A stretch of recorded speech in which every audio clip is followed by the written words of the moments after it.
কালকে বাবাই বাজার গেছিল, বাজার থেকে হঠাৎ করে এতগুলো জাম নিয়ে এসে হাজির।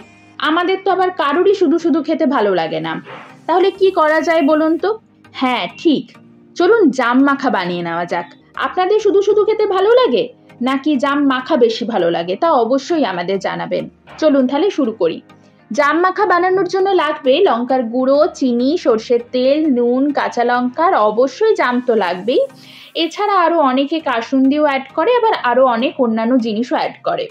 আমরা একদম ঘরোয়া পদ্ধতিতে ঘরের জিনিস দিয়ে বানাই, কোনো কষ্টের ব্যাপারই নেই।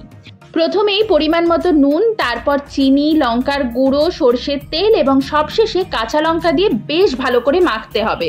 জানেন তো, আমার আম মাখা, জাম মাখা, পেয়ারা মাখা এরকম জিনিসগুলো খেতে হেব্বি লাগে। এখনই আমার জিভে জল চলে আসছে। আমার মতো আর কার কার ভালো লাগে কমেন্টে জানাবেন কিন্তু। এইদিকে আমাদের প্রায় মাখানো শেষের দিকে। আমরা আবার একটু ফ্রিজে রেখে তারপরে খাবো। কি দেখে জিভে জল আসছে তো? তাহলে দেরি না করে ঝটপট আপনারাও বানিয়ে নিন আর আমাদের অবশ্যই জানাবেন।